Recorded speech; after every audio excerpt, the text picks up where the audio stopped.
8051 microcontroller આ એક નાનકડી ચિપ છે, પણ એની અંદર જાન કેવી રીતે ફૂંકાય? વેલ, બધું શરૂ થાય છે કોડથી. આજે આપણે એક બહુ જ સિમ્પલ પણ પાવરફુલ કોડને ચીરીને જોવાના છીએ.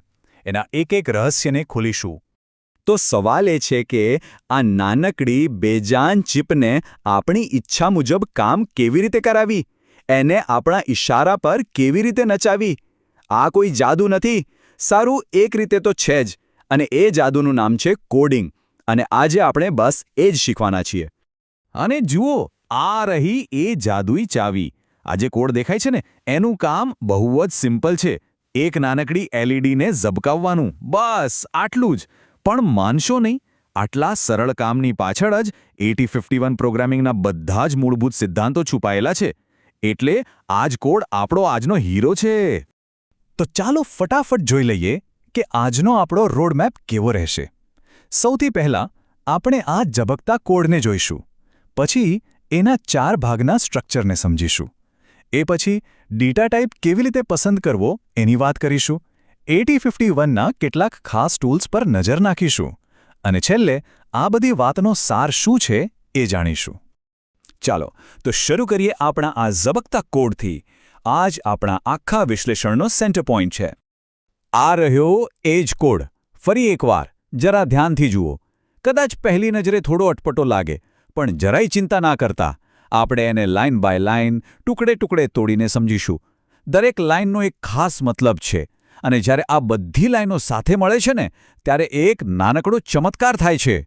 જુઓ, કોઈ પણ સારી વસ્તુની જેમ સારા કોડનો પણ એક મજબૂત પાયો હોય છે. અને 8051C પ્રોગ્રામ્સ એકદમ ચોક્કસ લોજિકલ સ્ટ્રક્ચરને ફોલો કરે છે. એકવાર આ માળખું મગજમાં બેસી ગયું ને, પછી કોડ લખવો કે વાંચવો એકદમ રમત જેવું લાગશે. આ માળખું છે ને, બરાબર એક રસોઈની રેસિપી જેવું છે. એમાં 4 મુખ્ય ભાગો હોય છે, જેમ કે રસોઈ માટે જરૂરી સામાન, એ સામાનની તૈયારી, પછી મુખ્ય વાનગી બનાવવાની રીત, અને છેલ્લે કેટલીક નાની ટિપ્સ કે બીજી પદ્ધતિઓ. તો આ રહ્યા એ 4 ભાગ. સૌથી પહેલાં આવે હેડર ફાઇલ, જેને આપણે આપણી ટૂલ કિટ કહી શકીએ. પછી ગ્લોબલ ડિક્લેરેશન્સ, એટલે કે આપણું પ્રિપરેશન કાઉન્ટર, જ્યાં બધું તૈયાર રાખવાનું છે. ત્રીજું અને સૌથી અગત્યનું મેઇન ફંક્શન, આપણી રેસિપીની મુખ્ય સૂચનાઓ છે. અને છેલ્લે યુઝર ડિફાઇન્ડ ફંક્શન્સ, એટલે કે નાની વારંવાર કામમાં આવતી સબ રૂટીન. આ બધામાં મેઇન ફંક્શન એટલે પ્રોગ્રામનું દિલ, એનું હૃદય. બધી શરૂઆત અહીંથી જ થાય છે. પણ ખરી મજા તો વાઇલ 1માં છે. આનો મતલબ શું? આ એક અનંત ચક્કર છે, જે ક્યારેય અટકતું નથી. એ ચાલતું જ રહે છે. અને માઇક્રોકન્ટ્રોલર માટે તો આપણને બસ આ જ જોઈએ. આપણે ઈચ્છીએ છીએ કે તે સતત કામ કરતું રહે, જેમ કે આપણી એલઈડીને સતત ઝબકાવતું રહે. સારું, તો સ્ટ્રક્ચર તો સમજાઈ ગયું. હવે વાત કરીએ એ ઈંટોની, જેનાથી આ આખું મકાન બને છે, એટલે કે ડેટા ટાઈપ્સ. આ કોડના સૌથી નાના પણ કદાચ સૌથી મહત્વના બિલ્ડિંગ બ્લોક્સ છે. અહીં જુઓ, આ કેટલાક સામાન્ય ડેટા ટાઈપ્સ છે. ધ્યાન આપવા જેવી વાત એ છે કે દરેકનું કદ અને કિંમત સાચવવાની ક્ષમતા જુદી છે. જેમ કે અનસાઇન્ડ 4 0થી 255 સુધીની કિંમત રાખી શકે, જ્યારે અનસાઇન્ડ ઇન્ટ તો 65,000થી પણ વધારે. આ બરાબર એવું જ છે કે નાનકડા સ્ક્રૂ માટે મોટો પાનો ન વપરાય. યોગ્ય કામ માટે યોગ્ય સાધન જ જોઈએ. ચાલો, 8 બીટની દુનિયામાં જરાક ઊંડા ઉતરીએ. અહીં 2 મુખ્ય ખેલાડીઓ છે, અનસાઇન્ડ 4 અને સાઇન્ડ 4. બંને છે તો 8 બીટના જ, પણ ફરક મોટો છે.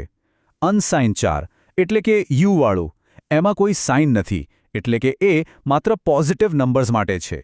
0થી 255. કાઉન્ટર માટે કે પોર્ટની વેલ્યુ માટે આ એકદમ પરફેક્ટ છે. જ્યારે સાઇન્ડ 4 એ નેગેટિવ નંબર્સ પણ સંભાળી શકે છે. જેમ કે તાપમાન માપવું હોય, જ્યાં કિંમત માઇનસમાં પણ જઈ શકે, ત્યાં આ કામ લાગે. અને એટલે જ એક્સપર્ટ્સ કહે છે કે 8051 માટે સૌથી વધુ વપરાતો, સૌથી ભરોસાપાત્ર ડેટા ટાઈપ અનસાઇન્ડ 4 છે. આને એક ગોલ્ડન રૂલની જેમ યાદ રાખી લો. જ્યારે પણ કન્ફ્યુઝન થાય કે કયો ડેટા ટાઈપ વાપરવો, મોટાભાગના કેસમાં જવાબ અનસાઇન્ડ 4 જ હશે. એ સૌથી કાર્યક્ષમ, સૌથી એફિશિયન્ટ પસંદગી છે. પણ આટલી બધી માથાકૂટ કરવાની જરૂર શું છે? કેમ આટલું વિચારવાનું? કારણ સીધું છે. આપણે કોઈ સુપર કમ્પ્યુટર પર કામ નથી કરી રહ્યા. આ 8 બીટ ચિપ પર મેમરી ખૂબ જ કિંમતી છે. દરેક બાઇટ શાબ્દિક રીતે સોના બરાબર છે. ખોટી પસંદગી કરી એટલે સમજો કે જગ્યા અને સ્પીડ બંનેનો બગાડ કર્યો. આને આ રીતે સમજો. માની લો કે તમારી પાસે એક નાની ગાડી છે જે એક સમયે એક જ બોક્સ લઈ જઈ શકે છે. હવે જો તમારે 2 બોક્સ લઈ જવા હોય તો તમારે 2 ચક્કર મારવા પડશે, બરાબર?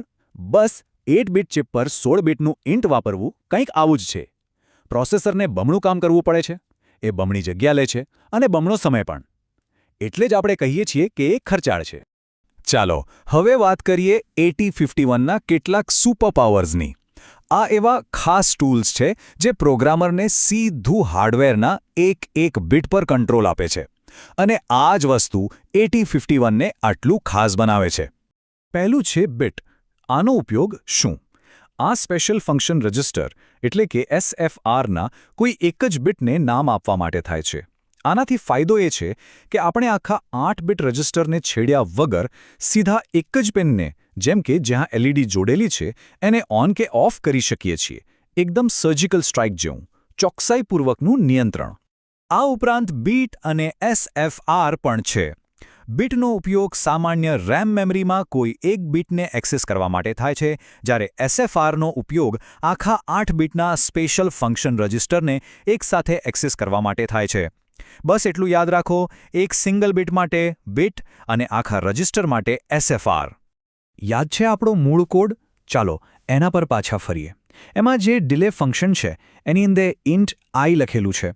હવે તો આપણે જાણીએ છીએ કે ઇન્ટ 16 બીટનો છે અને એટલે એ ખર્ચાળ છે. અહીં જો અનસાઇન્ડ 4નો ઉપયોગ કર્યો હોત તો આ ફંક્શન વધુ ઝડપી અને વધુ કાર્યક્ષમ બની શક્યું હોત. જુઓ, આટલી નાનકડી વાત પણ પરફોર્મન્સ પર કેટલી મોટી અસર કરી શકે છે. તો આ આખા વિશ્લેષણનો સાર શું નીકળ્યો? એક જ મંત્ર યાદ રાખવાનો છે. નાનું વિચારો, સ્માર્ટ બનાવો. 8051ની દુનિયામાં લિમિટેડ રિસોર્સિસનો જે કુશળતાથી ઉપયોગ કરે એ જ સાચો ખેલાડી છે. તો આ રહી કેટલીક મુખ્ય વાતો જે હંમેશા ધ્યાનમાં રાખવા જેવી છે. પહેલું, કોડને હંમેશા પહેલા 4 ભાગના માળખામાં ગોઠવો, એનાથી સ્પષ્ટતા રહેશે. બીજું, બને ત્યાં સુધી ડિફોલ્ટ તરીકે અનસાઇન્ડ 4નો જ ઉપયોગ કરો, તે સૌથી કાર્યક્ષમ છે. ત્રીજું, ઇન્ટ જેવા મોટા ડેટા ટાઇપ્સનો ઉપયોગ ખૂબ જ વિચારીને, જ્યારે એના વગર ચાલે જ નહીં ત્યારે જ કરો. અને છેલ્લે, યાદ રાખો, અહીં દરેક બાઇટની ગણતરી થાય છે. સ્માર્ટ ડેટાની પસંદગી જ શ્રેષ્ઠ પરફોર્મન્સ તરફ લઈ જશે. તો હવે નિયમો ખબર છે, મૂળભૂત સિદ્ધાંતો પણ સમજાઈ ગયા છે. આ જ્ઞાન એ શક્તિ છે જેનાથી હાર્ડવેરને નિયંત્રિત કરી શકાય છે, પોતાના વિચારોને વાસ્તવિકતામાં બદલી શકાય છે. તો હવે સવાલ એ છે કે આ શક્તિનો ઉપયોગ કરીને શું નવું બનાવશો?